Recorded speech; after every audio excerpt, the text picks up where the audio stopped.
Naalala niyo po ba yung tinanong niya kay Mrs. Gina Acosta? Ang tanong niya ganito, Ma'am, ano po sa palagay niyo? Kayo po ba ay smart, average, o stupid? Sumagot si Gina Acosta, average. Okay? Ang punto ko po rito ganito. Senador ka, Rapi Tulfo, senador ka. Baka nakakalimutan mo, ha? Hindi mo dapat itanong yan sa tao. Diba? At ito pa po ang isa. Kahindik-hindik. Yung belat, binasa niya bilat. Sorry for the word, ha? Sorry. Kasi ang bilat ko ay ari po ng babayan. Pero, it spells B-E-L-A-T. So, belat means belat. Okay? Pinipilit niya. Ngayon, ikaw, Rapi Tulfo, tarantado ka, hindi na kita sasawangin senador. Kasi, ang ugali mo, di mo pa senador eh. Ano mo ugali mo? Pangkanto. Pangkanto kasi meron ka sa bilat. Yawa ka. Pinipilit niya. Nung may pumasin sa kanya, siguro may pumasin, lumingon siya eh. Hindi, kasi sa Bisaya rin ako eh. O, Bisaya ka. Totoo yan. Pero Tagalog ang salita mo. Kaya dapat banggitin mo siya ng Tagalog. Belat, di ba? Hindi bilat. Iba yung isa ay, tanga ka ba? Tangina mo ka, Rapi Tulfo ka talaga. Hindi ko maintindihan kung anong klaseng tao ka. Inisulto mo pa si Acosta? Sinabi mo pa, you are stupid with a blind loyalty. Ikaw, tatanungin kita, Rapi Tulfo! Rapi Tulfo! Inimbestiga mo si Robles. Ano sabi mo? Gagamitin ko lahat ng resources ko para makita ko yung ginagawa mo. Ano nangyari? Nagkaroon ng executive session. Sunod na hearing, anong ginawa mo? Wala na kayo implemental, di ba? Wala na. No. Ano nangyari? Kaya sa tingin ko, yung tinatanong mo, ikaw tatanungin ko, are you smart, average, or stupid? Ako na sasagot sa'yo. Stupid ka. Tarantado ka. Animal ka, hayop ka, impacto ka, demonyo ka, putang ina mo. Rapi Tulfo, isa kang gago. Alam mo lahat ng bumoto sa'yo, naloko mo eh. Natotoo lang. Naloko mo siya. Naloko mo sila. I mean, why? Popular ka lang. Pero dito, wala ka. Bobo ka talaga. Alam mo, napansin ko lang, no? Nagsalita ka ng mga ganon, yung bastos na salita. Itong isa ring gagong presiding officer pa tawag dyan.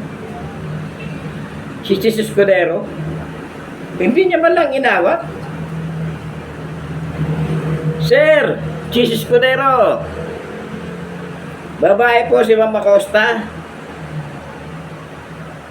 Takot ka ba kay Rapi Tulfo? Kung takot ka kay Rapi Tulfo, harap mo sa akin. Babangasin ko mukha niyan. Oo, totoo yan. Kayo mga senador kayo, mga wala kayong kwenta sa totoo lang eh. Oo. Wala kayong kwenta. Lalo ka na Rapi Tulfo, Erwin Tulfo, at saka si, ano, si pa itong isa, Tito Soto. Isa lang sasabihin ko sa inyo. Mga putang ina nyo, sa susunod din ka magiging senador. Totoo lang. Lalo ka na Rapi Tulfo. Isa kang kupal. Oh? Tandaan mo. Kupal ka. Hindi ka dapat nang babasos ng witness. Alam mo kung bakit? Kasi supposed to be edukado ka eh. Senador ka eh. Naknang po siya. Kung galing kanto ka pala, putang na. Pareho ka ng kapatid mo si Erwin Tulfo. Alam mo, ang layo nyo sa kapatid nyo kay Ben. Totoo lang. Si Ben, tuwid. Kayo, gano'n, no? Gano'n kayo. Tarantado kayo magkapatid. Tandaan nyo yan, ha? Sa susunod na eleksyon po, tatakbo si Dr. Rayton dalawang kupal na to. Ay, si ano yata, si Rapi lang yata, hindi si Erwin, si Rapi. Eh, pag binoto nyo yan, eh, kayo na sasabihin ko na sa inyo totoo. Kayo na talaga ang pinakatangang tao sa buong Pilipinas, sa totoo lang. Ipapaalala ko lang sa inyo, ha, PCSO, si Bokbok, si Robles, yung kamag-anak ni Coach Jarrett, para siya ng Bokbok. Diba? Galit na galit siya. Ito po, ayan, picture. Pinakita picture, babae. Pagkatapos na executive session, wala na, putang ina. Wala na. Ano nangyari? Wala na. Wala na, di ba? Hanggang ngayon. Di ba? Kaya ikaw, Rapi Tulfo, at saka ikaw, Rapi Tulfo, Erwin Tulfo, Rizal Tiberos, at saka Tito Soto. Ang payo ko lang sa inyo ganito, no? Simple lang. Huwag na kayo magtanong sa impeachment hearing. Alam niyo ang dapat yung gawin? Ikaw, Rapi Tulfo, Erwin Tulfo, at saka Tito Soto, imbis na magtanong kayo, kamutin nyo na lang yung bayag nyo. Masasarapan pa kayo. Kasi yung mga tanong nyo, walang logic, sa totoo lang. At ikaw, Rizal Tiberos, hindi ko sabihin kamutin yung, mo, ha. Ang gawin mo na lang, siguro kagat-kagat yung buko mo, di ba? O kaya magpatay ka ng mga lisa mo. Kasi yung mga tanong nyo, walang kwenta. Sa totoo lang. Boring. Ako ewan ko, ha. Napanood ko lang yung kay Rapi Tulfo sa yung mga parang summary lang. Pero hindi na ako nanonood ng impeachment kasi wala kwenta impeachment. May pinasok pa silang isang abogada ngayon, si Divina Disgraciada ba yun? Ay, Divina Disgraciada. Sorry. Divina, na disgrasya, o Divina Disgracia. Kalaibo. Scam. Mastermind. Sinungaling. Dapat mo sabihin sa impeachment court yan. Tangina kang abogada ka. Anong klase ka? Abogada ka ba? Napulot ka lang yata ni Luis Jose Estero. Eh parang kahit sa akin, di ka mananalo ng argumento. Hype ka eh. Lalo ka na, Rapi Tulfo. Hindi ka manalo sa akin ng argumento. Ako, high school graduate lang, ha. Pero pag magdebate tayo, pumili ka ng ng topic. Ako gusto kong topic, flood control eh. Magtulong kayong dalawa ng kapatid mong kupal, si Erwin. Hindi ko kaya atrasan. Sa totoo lang. Basta puro Tagalog lang salita natin ha. Kasi, I'm not fluent in English because I'm just a high school graduate, okay? Pero pwede nyo ako Englishin, sasagutin ko ng Tagalog, may din ako naman yan. Hindi naman ako bobo na katulad nyo eh. Alam mo, pag 7, naging senador, suntok abuti sa inyo. Suntok abuti nyo kay Ben. Para ko yung tangay. Totoo na.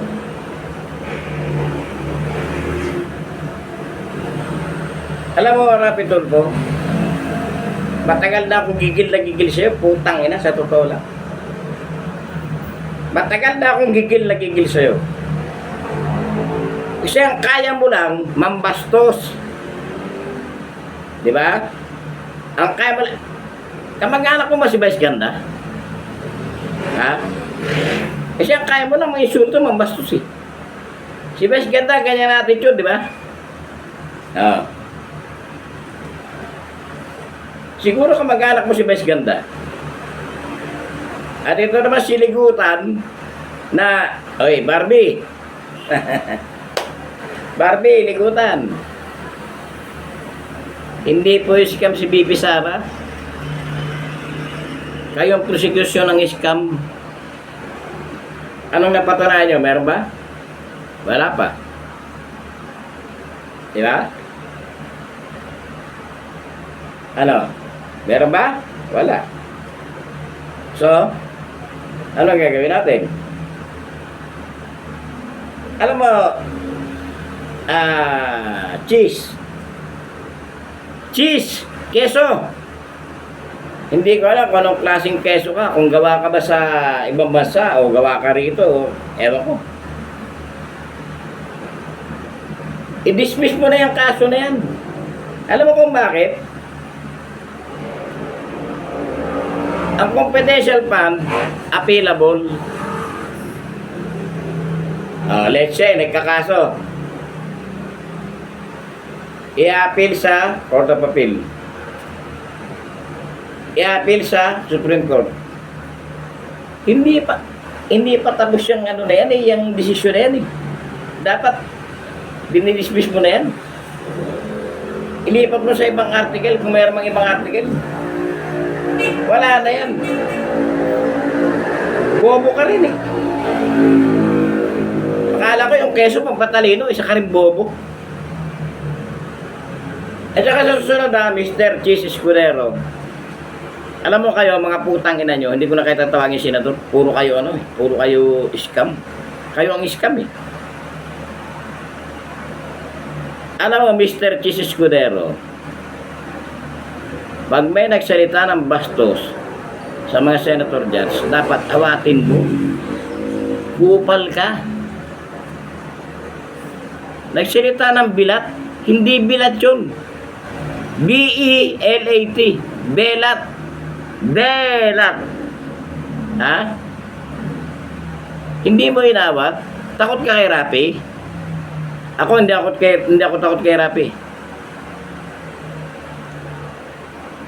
Papuntahin mo siya kahit saan lugar. Bangasan kami lang mukha. Utang ina niya.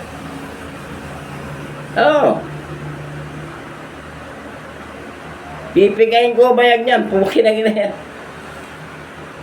Kung takot ka kay Rapi Tulfo, umalis ka na dyan.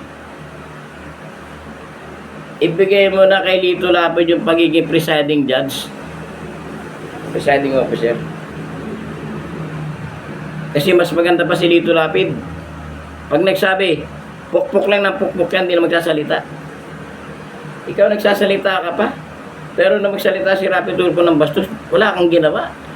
Bunyeta ka. Babae ang kausap niya. Si Gina Acosta, babae, magsasalita siya ng bilat.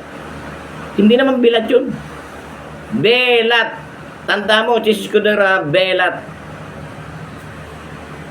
Pinaabot ko lang sa'yo. Hindi ka tanga. Bobo ka lang. At ikaw, Rapi Tulfo, hindi ka bobo. Tanga ka lang. Okay? Ah. Ngayon, to wrap up, pumunta tayo kay Lito Lapid. Ang galing magtanong ni Lito Lapid, no? Parang naano ko na natig ang damdamin ko. Sabi niya, sabi kasi ng tatay ko, basta lapid kamag-anak namin. Ulol. Ikaw lang lapid sa Pilipinas, tarantado ka. Tangina mo. Sa ka rin gago eh. Sabi ng tatay mo, sinungaling tatay mo. Oh. May kamag-anak ko, lapid eh. Hindi ka kilala eh. Kungang ka. Susunod ka na magtanong kasi nahalat ng tanga ka rin eh. Di ba? Tanda mo, Rapidol pa. Pag ininsulto mo uli mga Bisaya, putang ina ka. Ikaw putang ina mo. Kayong dalawa magkapatid. Pag-uuntugin ko ulo nyo, pag-uuntugin ko bayag nyo, babalihan ko kayo ng paa. Tarantado kayo. Tandaan nyo yan. Ha? Tandaan nyo yan. Hindi ako nagbibiro. Basta wala tayong wala tayong hiring-hiring sa Senado personal. One-on-one. O gusto nyo, two-on-one. Dalawa kayo, isa ako. Para mabawasan yung masasamang tao sa mundo, putang ina nyo. Ang sama na ugali nyo, pukin na ina nyo. Alam nyo ba nung araw, alam ko history nyo, lalo ka na Erwin Tulfo, kulang na lang tsupain mo si Duterte.